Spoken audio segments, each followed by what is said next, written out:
নেত্রকোনা সদর হাসপাতাল যেখানে মানুষ আসে সুস্থতার আশায়, অথচ সেই হাসপাতাল চত্বরে এখন আতঙ্কের নাম কুকুর। হাসপাতালের ভেতরে ও আশপাশে অবাধে ঘোরাফেরা করা একাধিক কুকুরের কারণে চরম ঝুঁকিতে পড়েছেন রোগী, স্বজন ও স্থানীয় বাসিন্দারা।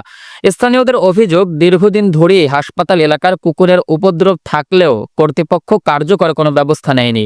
সরকারি বিধি অনুযায়ী জলাতঙ্ক প্রতিরোধে প্রয়োজনীয় ভ্যাকসিনেশন ও নিয়ন্ত্রণ কার্যক্রমও যথাযথভাবে বাস্তবায়ন হয়নি। এরই মধ্যে 6 থেকে 7 জন কুকুরের কামড়ে আহত হয়েছেন। আহতদের মধ্যে রয়েছে বলাইনগুয়া এলাকার 5 বছরের শিশু আজান এবং কাটলি এলাকার 9 বছরের শিশু তাইবা। স্বজনদের দাবি, তাইবার অবস্থা একসময় আশঙ্কাজনক হয়ে উঠেছিল। ভুক্তভোগী শিশু আজান জানায়, বাসার সামনে খেলতে গিয়ে হঠাৎ কুকুরের হামলার শিকার হয় সে। আর তার দাদু সেলিম মিয়া অভিযোগ করে বলেন, একসঙ্গে 7 থেকে 8টি কুকুর আক্রমণ করেছিল। দ্রুত উদ্ধার না হলে বড় ধরনের দুর্ঘটনা ঘটতে পারত।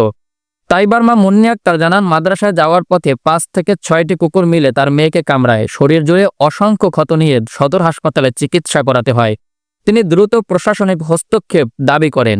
স্থানীয় বাসিন্দারা বলেছেন, হাসপাতাল এলাকায় এত কুকুর যে শিশুদের ঘর থেকে বের করাই কঠিন হয়ে পড়েছে। মর্গ এলাকায় লাশ আনা হলে কুকুরের তাণ্ডব আরো ভয়াবহ হয়ে ওঠে।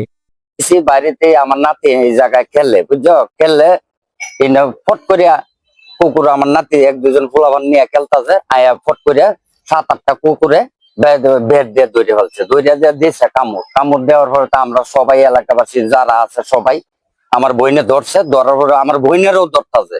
আমরা এই এলাকাবাসী কোনো হাসপাতালের কুকুর গুলা আমরা এলাকাবাসীর লোকজন হাঁটাচড়া করতে পারি না। এখানে তো কুকুর প্রচুর পরিমাণের কুকুরে তো মানুষের প্রচুর পরিমাণে কামড়াইতেছে। আমরা তো এখানে ব্যবসা বাণিজ্য করতেছি, ব্যবসা বাণিজ্য করতে গিয়ে অনেকটাই কুকুরের পিছে দৌড়াইতে হয়।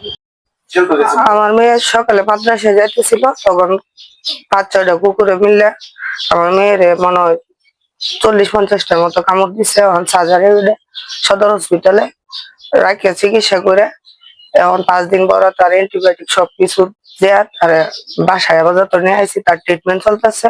এ বিষয়ে সদর হাসপাতালের তত্ত্বাবধায়ক ডক্টর মোহাম্মদ একরামুল হাসান জানান, কুকুরগুলো বাইরে থেকেও আসে এবং কিছু স্থায়ীভাবে অবস্থান করছে। পুরোপুরি নিয়ন্ত্রণে পৌর প্রশাসন ও প্রাণী সম্পদ অধিদপ্তরের সহায়তা প্রয়োজন। পৌর প্রশাসক আরেফুল ইসলাম সর্দার বলেন, বিষয়টি তারা অবগত। হাইকোর্টের নির্দেশনা মেনে প্রাণী সম্পদ অধিদপ্তরের সঙ্গে সমন্বয় করে কুকুরের ভ্যাকসিনেশন ও নিয়ন্ত্রণ কার্যক্রম চালানো হবে।